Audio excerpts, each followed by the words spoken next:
Well, happy Tuesday. It is Tuesday, January the 27th in the year 2026, and welcome to another edition of Tuesdays with Tom. First of all, I have to thank all of you who sent me birthday wishes last week. Thank you, thank you, thank you. It was a wonderful, fun-filled week spent in New Orleans, doing the many things that New Orleans has to offer.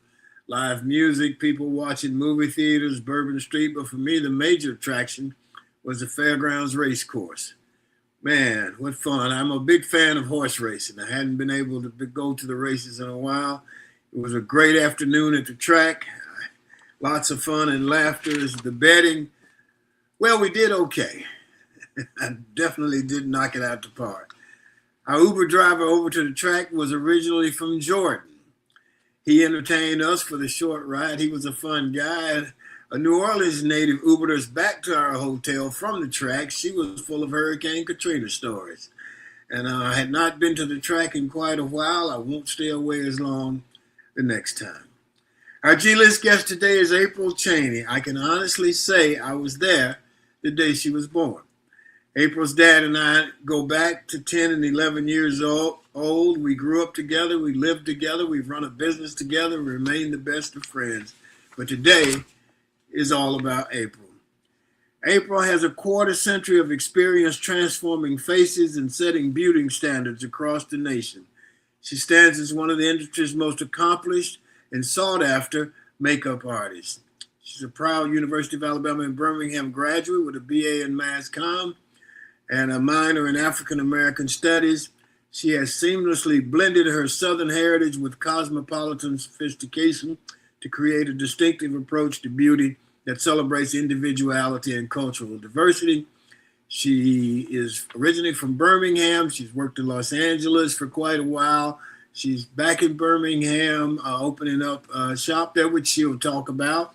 And we look forward to having that conversation.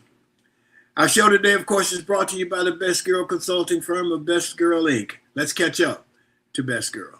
Best Girl is a consulting firm that provides customized leadership, access and inclusion, public relations, communications, and organizational consulting services. Clients include Fortune 500 companies, utilities, higher education institutions, small businesses, and associations. Best Girl's team of consultants, led by Joyce Gilly-Gossam, Emily Hedrick, and Sean Jones, partners with business and education clients to promote organizational effectiveness, communication, motivation, and leadership, with always an impact on the bottom line. Best Girl's customized consulting services include strategic planning, corporate communication, executive coaching, fundraising, and economic development. Continues to customize the solution that fits your needs. So let's go to the round table and talk to Barbara Wallace-Edwards and Michael Walker this morning, see what they got going. Good morning, Barbara Wallace-Edwards. How are you? I'm doing well, Tom. How are you this morning? I'm doing great. What's happening in your world? Well, I was going to talk with you and Michael about the talk of the town the last couple of weeks has been about. Let's get Michael on here. Okay. Let's bring Michael up. And Barbara's Good morning. Okay. Good morning. Good morning. Good morning. I was going to talk to you guys about the talk about the college basketball player in Tuscaloosa that had signed the professional contract, and they said the judge allowed him to come back and actually join the Alabama team again. So I think he actually played in the game Saturday. He did. Yes. He played in the game Saturday. He played, I guess, okay.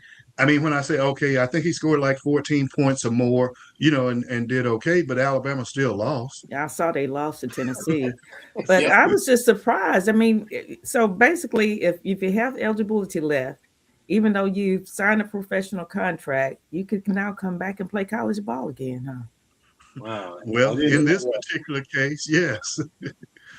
That is very interesting. And what they're kind of basing it on is that, and the argument, not saying right or wrong or whatever, right. but the attorneys that represented him base their argument on the fact that you have European players that have been playing in professional leagues over there all along. That's And true. then they come over here and then go play in college. Right. Okay. So they're using that and saying, hey, let's even out this playing field. We just have the G League. He declared he played in the G League. He still had eligibility left. He didn't use it all up.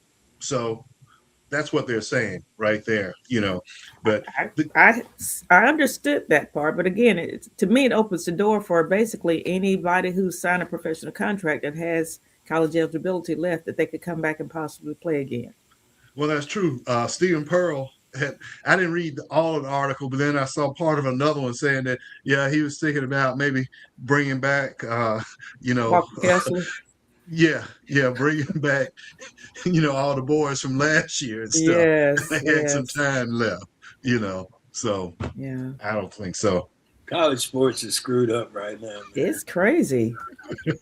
I It mean, it is was crazy. probably too strict in the other direction, Right. but when they loosen the reins, they just They the open reins up the off. floodgates. They open up the floodgates. I mean, you have players that are actually signing up to play for their 8th season of college football. How did they do that? How I saw it, man. I saw in one of the games I was watching. It was the guy's 6th year, and there was another guy's 7th year. How do they justify that? How does that work? I don't Well, I know. guess it's a combination of stuff. Part of it, maybe a red shirt year, number one, to start off with. Then maybe if you get an injury or something like that, the transfer thing, then COVID, you Yes. know, and we had 2 years of COVID. So a lot of people were able to take advantage of the COVID stuff, along with being able to redshirt at other times or having a injury redshirt. Okay. It's changed a Um, lot. That's all I Yeah, can say. It's changing daily. yeah, definitely, yeah, yeah. definitely. I didn't see that. So Yes. we'll see what happens next. And you can do that easier, and I say easier. That's relative. But you can do it easier in basketball than you can in football. I mean, you don't want to go out there in football and you ain't a man yet. Right. Not in professional football. you know, you can get seriously hurt out there. And while we're on the topic of football, what about all the guys that entered the transfer portal that didn't get picked up? I mean, what's to happen with them? I don't. That's Are it. they just out in the Yeah, cold, not going to get a chance to play ball anymore? yeah. Yeah, If that's they left the place where they were to go into the transfer portal and didn't get selected, that other team is not obligated, or their former team is not obligated to bring them back. yeah. I heard it's about 2,500 players out there just left out of in nowhere right laying right now, not knowing what's going to happen in their future. So that's a little scary. I tell you what Well, they see, do. They go fuss at their agent for convincing them to get in that portal. Yeah, that's what they yeah, should do. They yes, really should, because I mean, if their old school has filled their position, I mean, there's nowhere for them to go unless they maybe go to junior college or a smaller college, and probably won't get a scholarship. But if so, it won't be as good of a situation. It's I don't know. Maybe And some of the these guys are agent, going to think twice now about entering the transfer portal. yeah, because the agents are just there for the money. That's all. Right now, if you're not, you out of the portal, you ain't bringing any money. Let's move Right. on to this next guy. Yeah, that's what they do. You know, That's exactly what they do. yeah, and I'm sure that the lawyers have them sign an agreement saying that, you know, this is a non-refundable representation and it's not based on you getting selected out of the portal. Right. That's Yeah. it's That's gonna be some that's the that's the fine print, Michael. That's probably in the fine print section. yeah, it's a mess. Oh man. Speaking of fine print, Go ahead. guys, let's talk about the situation up in Minneapolis and what just happened over the weekend with this guy. And it's funny how, and we were talking a little bit how this Trump administration try to control the narrative. They jump right out there without even getting the facts of what happened and start to try to paint a picture. But in this particular situation, it's so funny about the hypocrisy because they're now saying that this guy who was a law-abiding citizen had a permit to carry Mhm. and went to the protest and had his camera out, Mhm. no gun at all, taking pictures, and tried to assist a woman that the ICE agents pushed to the ground. Right. And for that, he lost his life. Yes. He was pepper sprayed in the face as she was. He's trying to help her, and it looked to be at least 5 or 6 ICE It was agents. actually 7. I counted them, 7. Michael. Mhm. Okay, 7 Attacking him. that attacked him, pushed him to the ground. They're beating him, and he had his gun on it, and it was in his back hip, Right. in the small of his back. And another agent pulls the gun out Mm-hmm. and takes off running, and they shoot the man 10 times. After they taken his gun off of his person. Right. Yeah. I mean, that's cold-blooded murder. That's all it is. It was an execution. I don't care what they say. You can't, there's no other way to look at it. The man was trying to help a lady who was, like you say, pushed to the ground. And he was doing peacefully trying to do it. Just held one hand in the air, his camera and his phone in the other hand. He wasn't trying to hit at anyone. And to watch them, I watched one of the ICE agents actually beat him in the head with the butt of the gun. I don't know if you noticed that, but while he was laying on the ground before they shot him, he was hitting him in the head with the butt of the gun. And I'm thinking, why? None of that was necessary. Well, he was never a threat to begin with. Never. Okay. And they were mad, and I heard this guy, I can't think of his name, but he was served under the Obama administration. He said what they were pissed off about was that they were being filmed. Right. That's I what saw it that was. part. Right. Yeah. Okay. And he was filming them. And you know what? Where's his phone? Yeah. We don't know where his phone Don't is. know. Right. Don't know where his phone is. Don't know where the gun is. The one guy takes it and takes off with it. I mean, that's just absolutely ridiculous. But in every type of situation like this we've had in history, there's been one incident that would tilt that trajectory or the outcome of history. And I thought back to the Edmund Pettus Bridge in Alabama and Selma, during the 60s, when that was filmed and people saw what was Right. going on and the Right. brutality of a peaceful protest. Mm-hmm. That changed that whole movement, in my opinion. Yeah. You guys may Right. I disagree, agree. but I think this right here is going to do that here with this ICE situation, because now Trump is trying to distance himself Well, from that this. China he got up off his butt though, and he called the governor up there. He was dogging the governor out and calling him names and all that silly little boy stuff. And Right. and the same with the mayor. But yesterday he said that he'd call him and try to have some kind of decent conversation.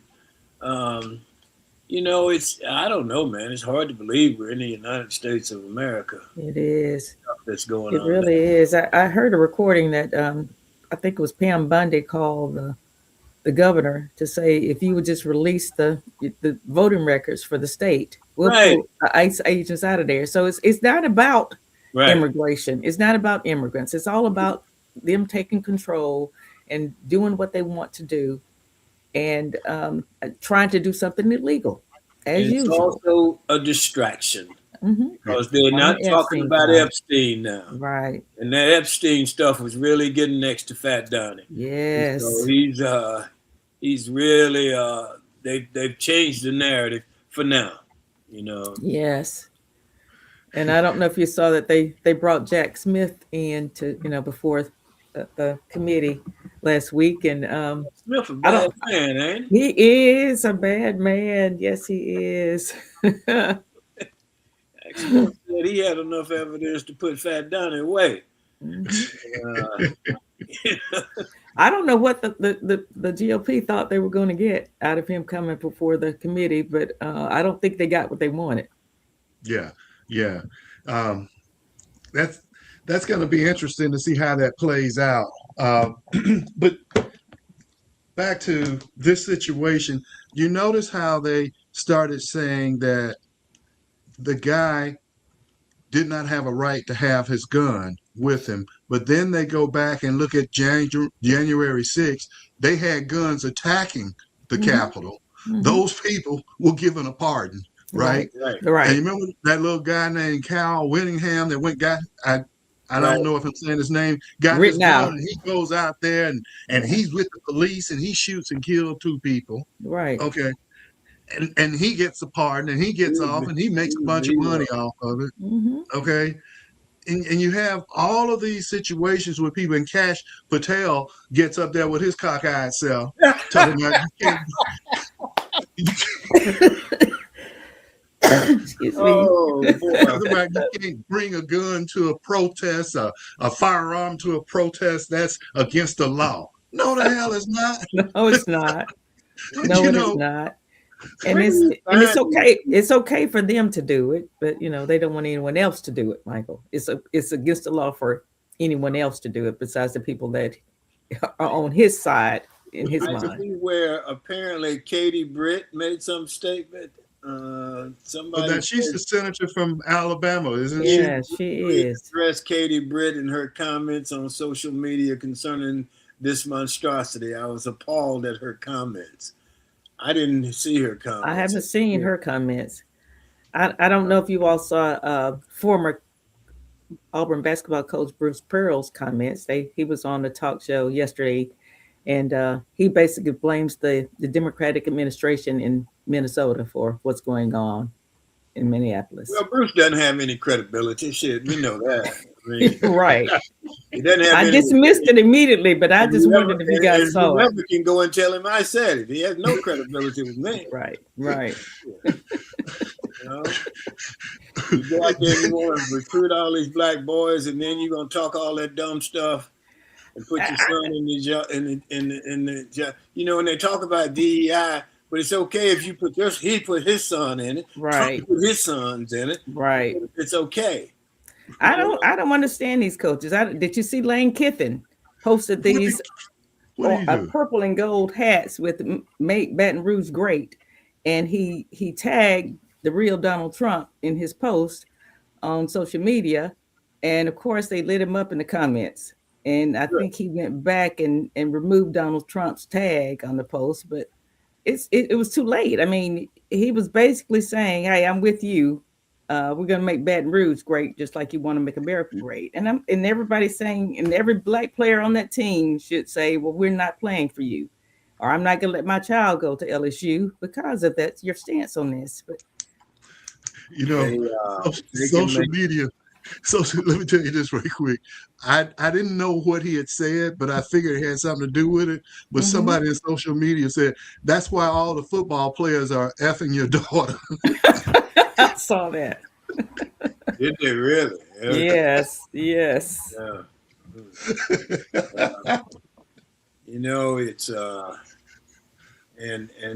and y'all talked about, isn't Bruce supposed to be a paid ambassador for the university? He was actually on this talk show with an Auburn shirt on yesterday. With an Auburn what? Shirt on. He had an Auburn shirt on. Okay. Yeah. I'll send that to you guys later on, but yeah, I don't care to see it. I know him and I know who he is, so I don't need to say it. And anybody who doesn't like what I'm saying can call me up and we can have a conversation, or we can absolutely have that's fine too. Right. You don't it's just you're disparaging the university, man. Yes. You're giving the university a bad name, but then that doesn't matter because as long as they can make some money, they don't care.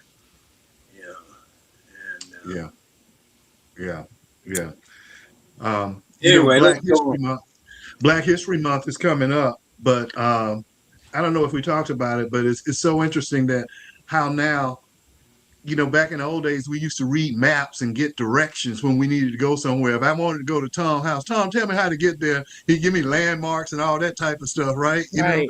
Right. And now we've got so dependent on the GPS system. Some people won't go down the street without the GPS, Right. But, the lady that was the foundation and started the core principles and stuff for what led to the GPS passed away recently. Her name was Gladys West. She was 95 years old. And for the most of her life, she had gone unnoticed and unknown except for people within the scientific community. But it's interesting that she was the one that got this started, but didn't get any recognition for it. Jalen Jackson posts in the comments Katie Britt's post, and it says, like the loss of any American life, the death of Alex Preety is tragic. Wesley and I guess it's her husband, are praying for his family and loved ones as they mourn. My support for law enforcement across our nation remains unwavering. Law enforcement officers are consistently placed in untenable situations, often exasperated by inflammatory rhetoric from the left. That demonizes them and at times encourages the disruption of lawful practices, as we have seen repeatedly. This I guess that's vile. That's it, all they have. But wow. So she's she's she and Tommy both can go somewhere and hide, as far as I'm concerned. Yeah, it's sad. It is. Anyway, what else we got? Anything else? What do you think about that? Go ahead. Go ahead. I think we will think about the upcoming Super Bowl. That's what I was going to say. I figured that's where you were headed. Yeah.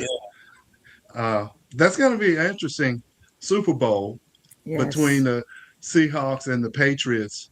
I don't know. It's going to be Seattle seemed like a really complete team that not only is sound defensively, but offensively they can generate, points. They can score points. Mm-hmm. And I'm not so sure that New England can keep up with that scoring. Well, in my opinion, New England shouldn't have won the game the other day. I mean, right. But arrogance will hurt you every time. And, made no sense to go for it on fourth down. Right. Because at that point, New England hadn't done a thing. Mm-hmm. And if you got up 10-0, that was pretty much, that was like having a 20-0 lead. Right. Because they weren't able to score. And, but Mr. Arrogance went for it, and threw his team under the bus, really. He did. Threw Stidham under the bus, Yes.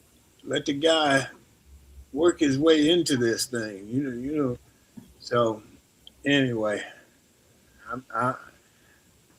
it's okay with me because he was so nasty towards Russell Wilson. I've never seen a coach behave that way. Right. Towards somebody who had been an all-star in the league. And so it's okay. Yeah, I tend to agree with you. I thought, when you are in a game like that it's going to be tight, points are going to be hard to come by, and you get that close. They were like on the 10-yard line. Kick the field goal, get the points, because part of it is psychological too with your team. You want to continue to build upon that momentum and that confidence. So go down there and score, okay? And then on the flip side of that kind of, New England say, okay, we held them to 3 points, okay? But now it's still 10-0. Okay. Right. So there's still a little psychological edge there. And in games like this, you're looking for every angle you can get. It's not always physical. A lot of it is mental. Yeah. And there's a very visible momentum in a game. Mm-hmm. And you can see it happening. You can see when it shifts in another direction. and he destroyed the momentum Right. that they had going. Man, they were kicking their butts. Right. Yeah.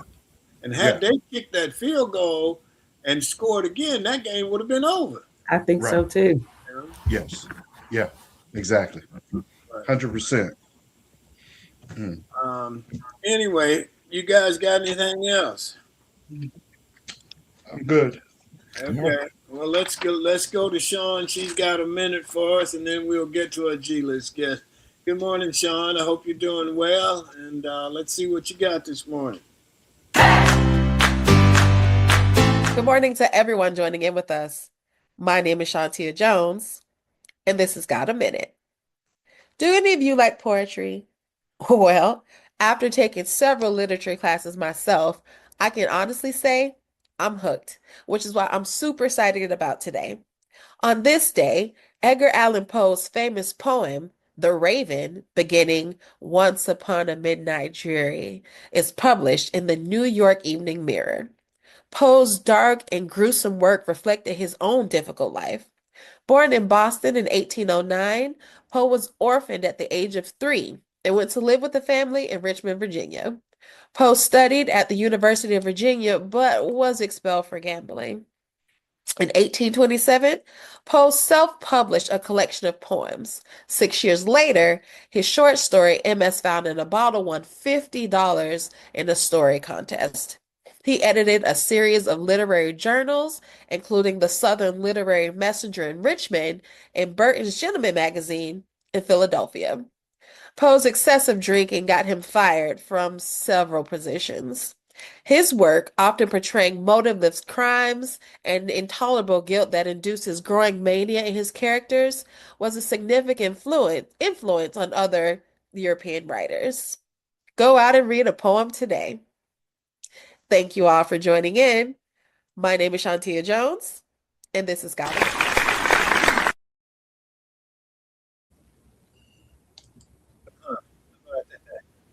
So let's see what we got. Hollywood's got the A-list.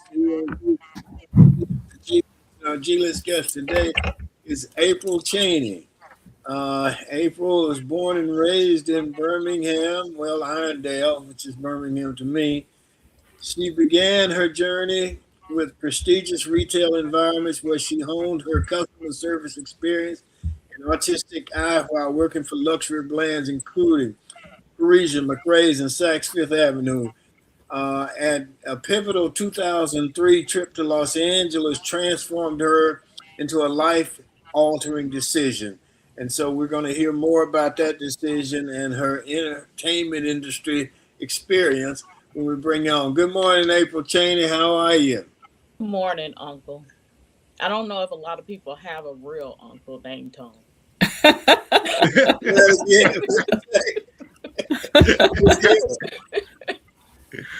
A great uncle named Tom, because he did mention that I moved to 2003 to California. What he didn't mention was I told my parents I had somewhere to live. I told my parents I had a job, and I had neither. But what I did have was faith. There you So go. when we drove 16,000 miles across this country, the first person that we went to was Tom's house. And my dad and I both said we had the best shower and the best sleep we ever had because we didn't stop. He said, "You want to move to California? Here you go." So we get to my uncle's house. We get to my uncle's house, and he was like, "But where are you gonna live?" And I was like, "I don't know." And he's like, "Well, you don't have nowhere to stay?" I was like, "No, I don't." So literally, we get there in Santa Monica. This is in 2003. And my dad finds me an apartment, which is a small little house about 5 blocks from my uncle. So that was my first house in a place that I knew I was supposed to go to, but didn't have anywhere to live. And I also told them that I had gotten a transfer with Saks because I was working at Saks in Birmingham, and I transferred to Saks in California. But I didn't get it till weeks later because I went in that store every day until they hired me. And I worked there for 8 years. Wow. So that's how I got my start in my transition from Birmingham to to California. But my daddy got back on the plane and left. So I jokingly say to him, "You dropped me off in California for 22 years, but I followed the breadcrumbs back home." Well, and I remember that because you guys took off driving and he didn't stop till he He got. didn't stop. We stopped for gas, and in that year there was a gas drought. I do remember that. That was the one time in this country we had a gas drought. So we had trouble finding gas in different states. But we did it, and I drove there, and I lived, and I was on vacation for 22 years in Los Angeles. There you go. Wow. There you go. And you Yeah. had a great run out there. I had an amazing career. I worked on every award show. I had the privilege of being a makeup artist for L'Oreal for 13 years. And so I was a brand ambassador for them. So I was able to work stage at the Emmys, the SAG Awards, the Academy Awards, any award show or party that they have in Hollywood, I got to be there. And I've actually met everybody I could say that I looked up to on television and film for years too. It's funny now because when I'm watching television, I was watching some movie last night, and I can always say, "Oh yeah, I worked with that guy right there. Yeah, Yeah, I know that. I know. I worked with yeah, her." You know. yeah, yeah. And even though LA is so big, it's so small. When you're in the entertainment industry, you kind of know somebody that knows somebody, and Right. that's how it works. There's not going to be a LinkedIn profile to apply for a job in the Right. entertainment industry. Right. It's kind of know you got that job because a producer mentioned you to another producer, and that's how you obtain that job. So it's You. kind of it's kind of like insider trading, if you will, when you work in TV and film. That's how I say it. So you're only as good as your present. So that's what we have to keep in mind. It's a job getting a job in Hollywood. And to get started, I don't care if you're Tom Gossam or you're Brad Pitt. You got to have some luck, and somebody looks out for you or whatever. When I did NYPD Blue, and I was playing that mute, and of course the mute doesn't talk, so everything you do, you got to do it physical so they can understand what you're doing. And then it was about 7 guys in the room, and one guy said, "Well, I don't understand what he's doing." And Paris, like I can't think of Paris. Paris said, "No, I get it," and he was the director, and that was it. That's all. Once he said, "I get it," I was in. And so sometimes it just works in your favor. You It know, works. Yeah, I have to say, it worked every time I prayed. Every single time I said, "Lord, I need a job," because it's very expensive to live in Los Angeles. I don't know if y'all know that or not. It's Yes. expensive. And my parents literally dropped me off. When you graduate from college in this house, you're on your own. It's no, it ain't no allowance anymore. It's no drop it in my account. It don't work that way in the Chaney household. So once I finished UAB, you literally were on your own. And my daddy literally got back on that plane, and he was like, so that's why I walked in Saks every single day until they gave me a job. And I ended up working in cosmetics at Saks in Beverly Hills for about 8 years. And a woman came to the Armani counter where I was working, and she happened to be with an agency, and I started assisting her on set. And I was like, "Well, how much am I gonna make?" And she was like, "This." I said, "Hmm." I was like, "I'm making more assisting you than working at Saks." So I literally quit my job during a recession in 2008. I will never forget it, and started working for myself from that point on. And it's been a tremendous blessing. I've gotten to department head Abbott Elementary for the first 2 seasons. I department head the second to last season of Bel Air. I even asked Tom when we first started um, Abbott Elementary. I said, you want to come get on this new show?" And he was like, "I'm about to have knee replacement." I was like, "You need to get on this show. It's really good." And the next season, that season, we got nominated for Emmys. And I was yeah. like, Right. "Tom, you could have been on this show playing my dad. I told you it was a good show." But I'm glad he better now. But he did have to have surgery because I Oh do yeah. remember calling Oh him and yeah. asking him to be on want to And I understand those habits. you worked with Alfre Woodard lately, one of my good friends Yes. out there. So I got to work with her at my salon last week. So like my aunt mentioned, I moved back to Birmingham. God said it was time to come back home. So I just picked up those little breadcrumbs and followed back. Literally followed back to my parents' house because this is the first time I've lived in this house since they built this house. I had to remind them that they built this house when I was a senior in high school, and I never really got to live in it. So all these kids who want to move back home, that's me. Sold my house in LA, and I thought about it. I was like, I don't want to buy a house. Who's gonna come live with them? So I get to wake them up every morning and be like, hey.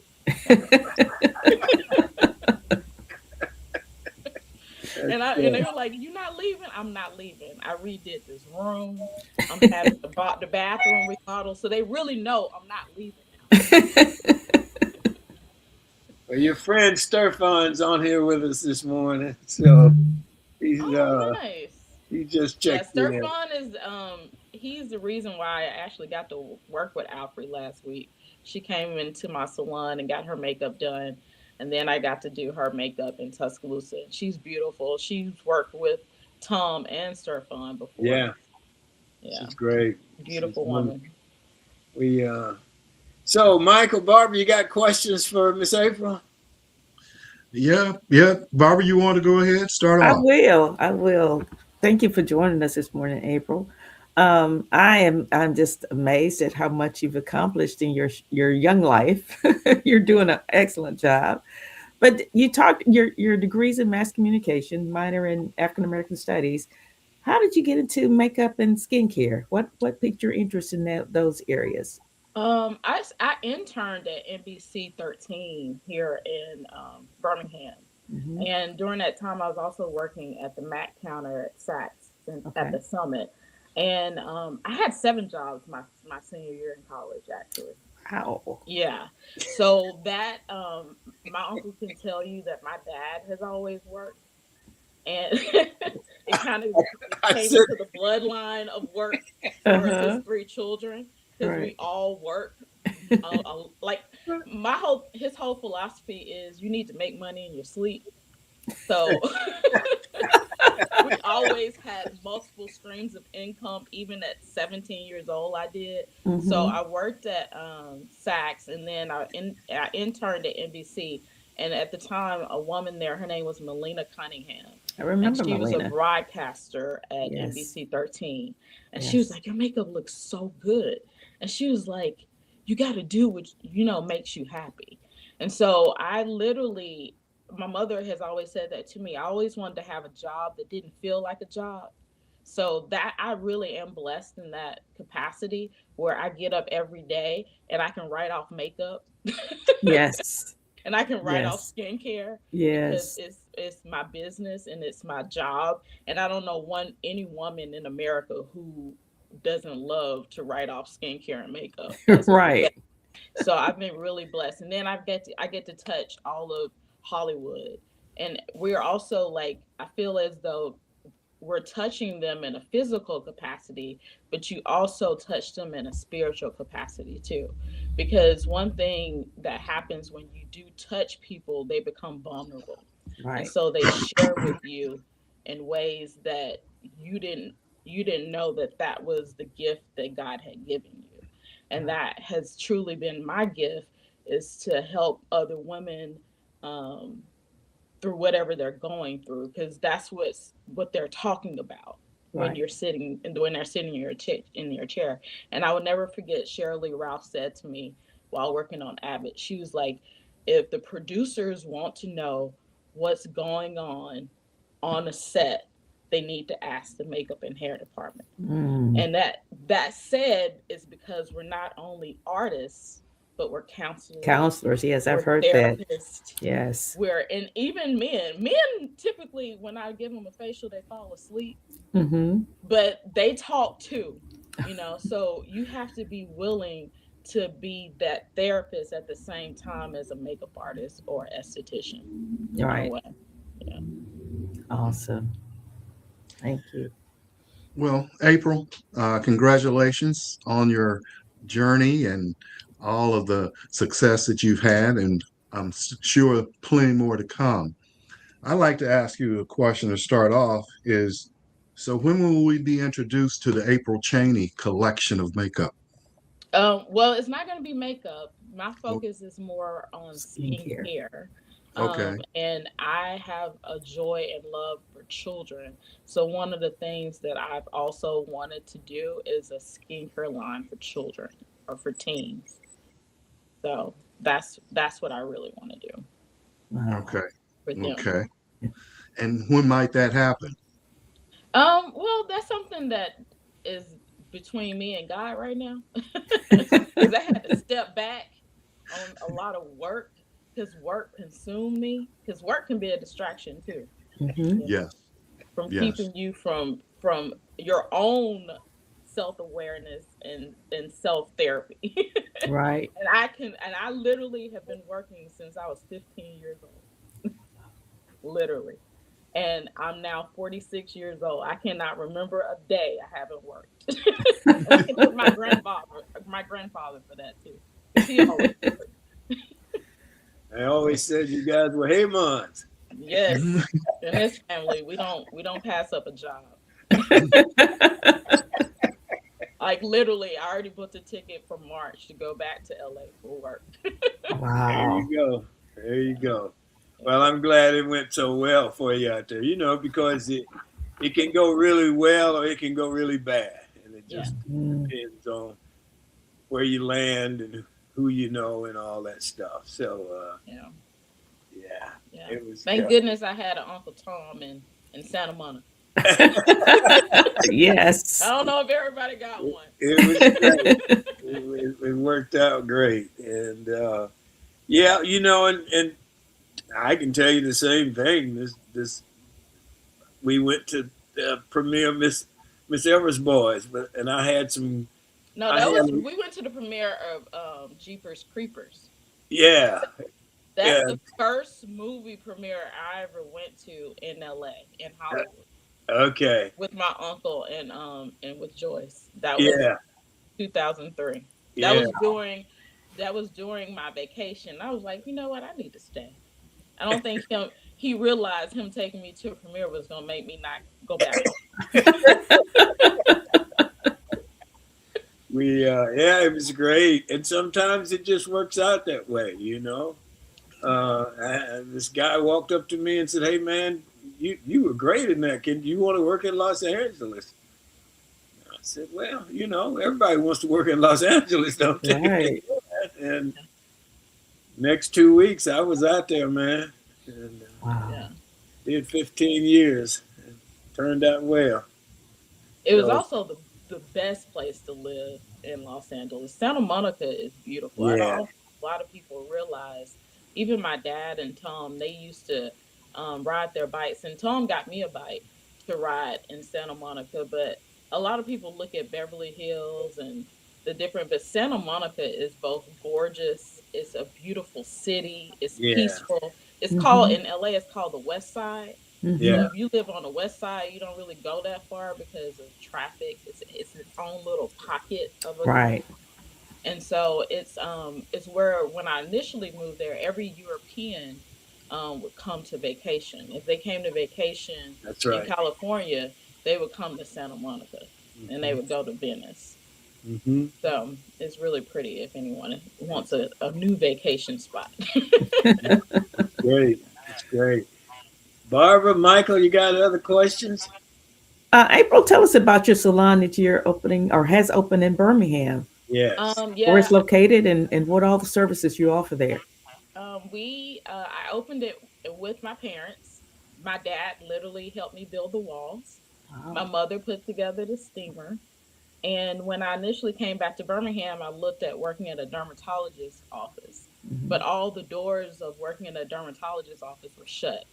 And sometimes when doors are shut, we don't see it as a blessing, but it was for me because I was trying to work for somebody else and it wasn't my calling since Right. 2008 to work for somebody else. Right. But so my parents were like, "Yeah, we'll help you." And I had them in there nailing. I had them in there putting tables. I had my best friend who lives in Centerville, Alabama. put together one of those Amazon like dresses and not realizing it was 100 parts. And 8 hours later, she had put it together. So it was a community family affair putting together the salon. But it's been great. Our revenue has been tremendous. It's actually been, I've been making more here in Birmingham than I did in Beverly Hills. So I Wow. had a facial salon in Beverly Hills, and I jokingly say I went from Beverly Hills to Vestavia Hills. Yes. That's the location. So the community in Birmingham is very, very supportive. I will say that. Like they really want you to thrive. I joined the Vestavia Hills Chamber of Commerce. Right. All of them came to ribbon cutting that I had, and they supported it.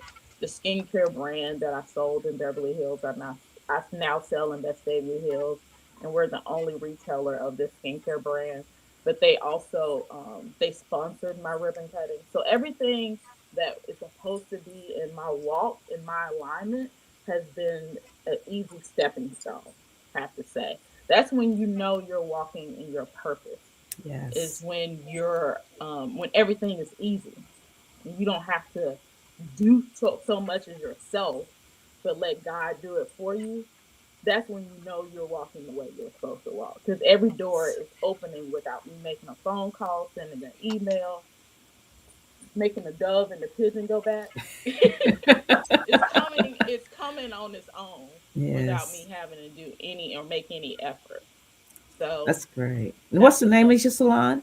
It's called Chaney Aesthetics and Beauty because we offer both skincare services. I have a facial that my dad I gave my dad a membership for Christmas. So Hmm. he be making appointments, but he be making them from his room. And he wants me to give him to him his room. So every week I give my dad a haircut and a facial because I do know how to barbecue. Oh, wow. That's great. Yeah, Earth, Wind, and Fire is one of my great clients, and I do both their hair and their makeup. Oh, And since I wow. moved to Birmingham, I told their daughter, Philip's daughter is one of my good friends, that I moved here, so she had them book the amphitheater, so they'll be here in May, and that's my Yes. dad's birthday gift. Is we're Oh, taking them to the Earth, Wind, wow. and That's Fire. great. Yeah, yeah. So it's good to know people. Yes, it is. It is. It is. I see Dawn's on here too, so she had some comments. So, Yeah, well, good that's my deal. that's my that's my best friend. That's my sister right there. Yeah. Well, your dad and I have been. We've had some adventures. I'm Oh, sure I he's. hear about them all the time. I hear them complaining. Tom told. So my dad has a nickname. His nickname is Cool, and I always thought, oh, that's cool. That's a cool nickname. And then one day I went to dinner with Tom when we were living in LA. He said they call your daddy cool because his socks match his outfit. So He he did. try to he try to say, "Oh, I'm cool, and you can sign my name, Daddy Cool." I was like, "That's because your socks No, match your outfit. no. I got the He, inside scoop." he was cool. He was cool. He was cool. We all had some nicknames, Duck. Bubba, Cool, Now, Radio. if you Yeah. want a good jargon of nicknames, come to a black man in the South because they have all the names, and I've learned them all. We There needs to did. be a script written about black man jargon. Michael, you got anything else? Yes, April, I'd like to ask you which project you worked on that you found the most challenging, that really challenged your skills and you knew you had to deliver. Failure was not an option. All of them. Because when you work for major production, it's not only that production that you're working for, it's the whole studio. So for instance, when I work on Bel Air, it was shot at Universal Studios, and that's NBC. So before you ever get hired, it's not just that production company looking at you, it's the whole studio looking at you, that they're the ones that hire you. And that's the same when it goes for actors. I don't think people realize it's a collective group of people. So you have, for Bel Air, we had Will Smith production company that you basically are interviewing for. You had NBC you're interviewing for, and then you had the regular production crew that you're interviewing for.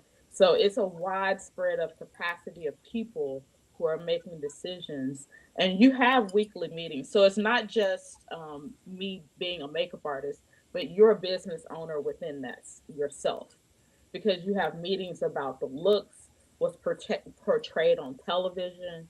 You Right. have meetings about what's going to match with the scene, so the environment that they're in. And you have to be able to break down that script, because nothing is ever shot in order. It's shot Right. according to scenes. So you have to be able to transition someone from, and they call something block shooting on episodes, where you shoot multiple episodes in a day, and it's called block shooting. So you may shoot a part of the scene in episode one of a show, but you can shoot episode five at the same day. So you got to say what they're going to look like in 5 weeks. Mm-hmm. So that's the breakdown that I don't think a lot of people realize, makeup department head level too, that there's a lot of running parts to say in that field. So your mind has to always be going, and it's constantly going Right. and thinking. And then you have to deal with personalities. So I always put a personality of a person first with who's ever on my team. So if I have someone who's willing to just continual praise somebody, and you have that actor that needs that praise, that's who I match them with. Yeah. Because in the morning at 5 a.m., because that's when we start, you got to be willing to come both physically and mentally for that actor. And that's what it takes to keep peace in the makeup trailer. My best friend always she always jokes with me. She was like, April, you went to college for 4 years to spend your days in a double wide. Because I was spending my days in a double wide in a makeup trailer. It's an Hell yeah. interesting Super. business. It really It is. is. It really is. Yeah. Michael, you got anything else? I love my job. Well, That's I asked her on the flip side, was there one project that stuck out that was the most fun you had and that made you say, they pay me to do this? That it was so Well, I much did fun. I did love working at Abbott. Shirley Rouse, she rides her bicycle all over the Warner Brothers lot. She literally got a bike, because Cheryl is that person. She's Jamaican, and she loves to work too, but she loves to look good. And so she's a mature woman. So in order to look good, she walks and rides her bike everywhere. Most people would get on the bus, because Warner Brothers is huge. It's acres of land, and we would shoot on multiple stages. But she would just be riding her bike, and I just call her Dorothy, riding her bike by. But it's a fun set to work on Abbott. And my friends now, they taking the helm of it, Constance and Jen, and they're doing an amazing job running that makeup department on that show, That's great. got and it. getting to know people, like just not just the actors, but the other people who work in capacities on set too. Like they become your family in a sense, because I hadn't lived here in 22 years, but I spent 14-hour days on set. So it's good to know people and speak to people. My one thing my dad always taught me is to speak to people and be kind to people. Right. So I knew everybody's name. And even That's now, great. I'm making an effort to learn people's names, especially at restaurants, because that's your food. Yes. Very important. Yeah. Thank you. And so, April, you go between, it sounds like Birmingham and LA a lot. If someone wanted you to travel to another state, another city to do makeup or whatever, would you be willing to do that? And how would they contact you? I would, and I have an agent. My agent Jamie at Rouge Artist. She's based in LA. She's amazing, and that's another thing. Whoever you have representing you, they need to be a representation of you. So Jamie is really kind, because I take that to heart as her being someone who can speak to someone really with a kind heart. And sometimes it's not always about money. Right. Sometimes you need to be in a certain place at a certain time to get a certain blessing. So, I traveled to New York too. So I traveled to New York. I actually transferred unions. So in order to work in the production field, you have to be a part of a union. Okay. You can't work on set unless you're in the union, and that's to deal with safety issues and also from the other aspects that I spoke to you about as far as business and talking to producers. So it's a skill set that you have to be trained on, and we do have classes for it as well, both on what's called contract services side and on the production side. There's classes in order to work in this field. So I was transferred from 706, which is the West Coast California Union, to what's called 798. And 798 is the union from New York all the way down to Florida. So that's the one that takes place on the whole East Coast, Right. if you will. And it kind of makes a C because it stops at Texas. Right. Don't go into Texas, but it goes all the way down and stops. And so now I'm a part of that union, and we get a production report on every 2 weeks, and we can see what's about to start working, what's currently working, and what's about to end. So if there's certain productions that I want to interview for, it does give that information, and then I talk to my agent about it, and then she pitches me to a production or a show. That's how that works. Okay. Great. Yeah. But meanwhile, I'm at 3036 Healthy Way. That's Okay, the address of my good. salon. And that's Yes. another reason why I chose it. I said, that's a good address. Yes, it is. Over by Lifetime Fitness. Yes. Yes. All the Anybody? all the wellness that you need is in that little Yes. pocket. Good deal. I don't know about the Publix. The Publix is expensive. One of my favorite stores, Going though. around. Anything else? Anybody? Just want to say thank you. It's been a pleasure talking to you. Absolutely. Oh, Thank thank you. you guys for having me. I have to come by and see you over in Healthy Way. Oh, I look forward to it. And tell your dad I said hello. I sure will. I'm proud of what you've done, April. That's great. You really took that ball and ran with it, and yeah, I don't know if you remember that, Tom, but you did say that to me when I was working at Saks. You said one day you're gonna be able to do makeup for everybody. that's So right. planting a seed is also a blessing when you plant seeds in people. And he said that to me in like 2004. I don't forget words of wisdom. Wow. That's great. So It's he helped plant a seed in me that I didn't even know could happen. being a Haman myself. Uh, you know, you can sniff out a job somewhere. So Yeah. like, let me go. I was going back and forth from California to Florida. I was doing it. I did it for a long time, and I know because I took him to the airport. yeah, it was great. But you make good friends, people like Alfred and stuff like that, and you can't beat people like that.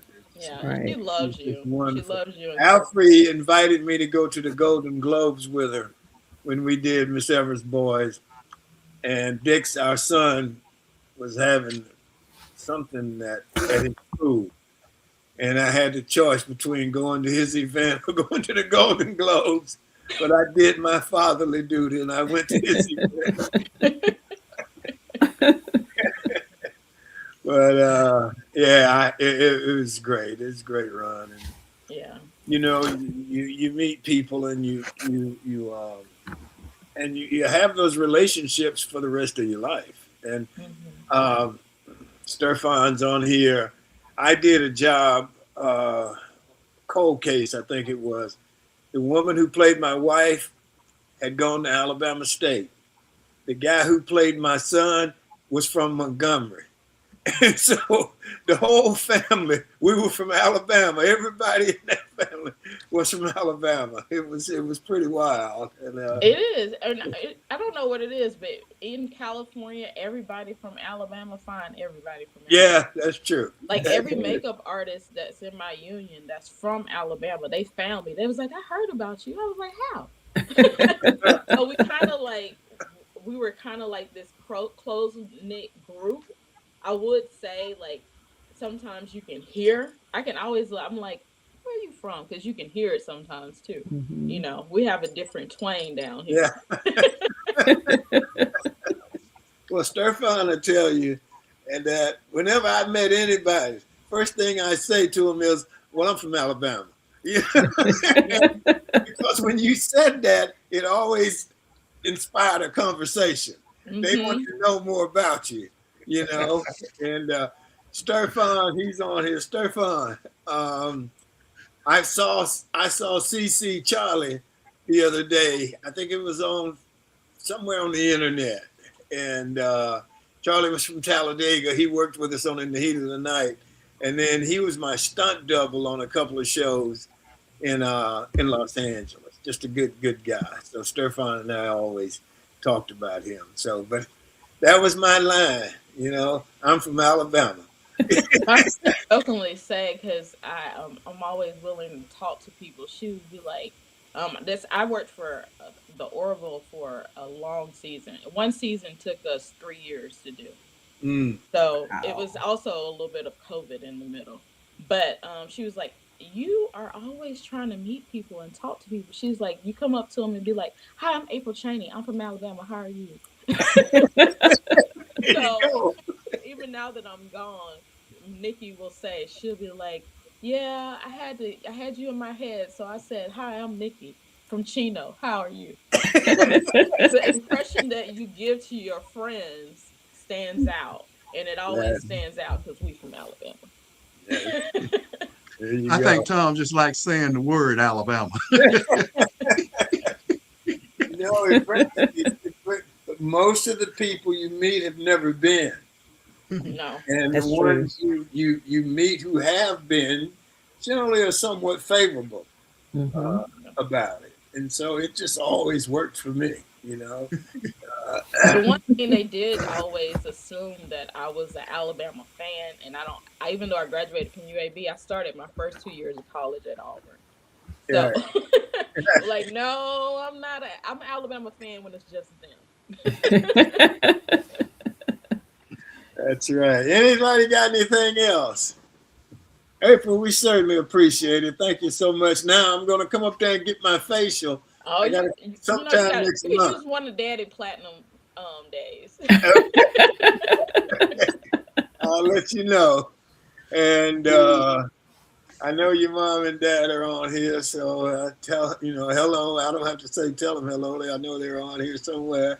I see your mom, and I saw Don earlier. So I appreciate you being with us. It's been great. Thank you so much for having me on. I look forward to seeing you, and I'll definitely come get that. My first facial ever. Wow. Mine too. Yeah, I've never had one either. Yeah, for men, it's the best nap they ever had. My dad always asks for an extra 30 minutes. You wake it up, and I'm like, I gave you an extra 30 minutes. And he'd be like, "Can I have 30 more?" And I'm like, "I'm going to come back and pick you up." A quick story.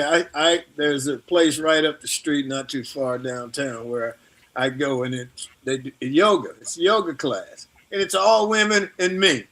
And so I'm in there, and at the end, the lady tells us we can relax, or whatever, for a few minutes, whatever. I wake up, they all got their stuff, and they're walking out the door. I'm going to sleep. 9 times out of 10, they go to sleep. Most of it's so weird because I got a lot of bodyguards in California when I was working in my salon in Beverly Hills, and my table is shorter than most of them, so their feet are hanging off of the table. But they'll be like, "How long is this facial?" And I'll be like, "It's 60 minutes." The only proof I have is the clock, because time they hit that table, they're out. And when they wake up, it's 10 minutes after the time. And they was like, "Did I get a facial?" "You got a facial in 10 minutes. An extra 10 minutes. All right. Well, thank you so much, April. We appreciate it. It's been great. Now I look forward to seeing you soon. Thank you. Okay. All right.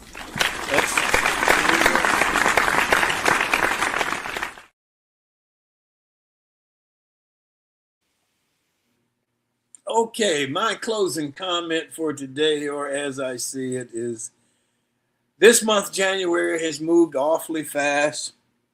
February is right around the corner. A reminder that we will have a book signing at Auburn University on February 6th. It's a new book about James Owens called Just Follow Me. James was the first African-American athlete, football player at Auburn University, and a good friend of mine. And so we're having a book signing there on the 6th of February. If you're available, if you're around, come check us out. It's myself and Mr. Sam Hayes were the authors of the book. Gloria Owens, James's wife, wrote the foreword for the book, or the afterword, I'm sorry. And I think it's a good book. It's not only about James, but it's about the whole integration of the Southeastern Conference. Some very interesting stories. And that's why we have to discuss history, because history is a part of our lives. We don't just get rid of history because it makes somebody else uncomfortable, because perhaps they were on the wrong side of history. And it's easy to be on the wrong side of history when you go along to get along. All right, so that's our show for today. We want to thank the audience. We definitely appreciate you. Thank our G-list guest, Miss April Chaney, Nisi, and thank our sponsor, Best Girl. Thanks again to the TWT team, Barbara, Sean, Emily, Michael, and Joyce. And as always, a special thanks to the audience again. And that's it for this January 27th in the year 2026. Remember, a day without a smile is a day wasted. Enjoy yourself. Make every day count. Stay safe. Peace.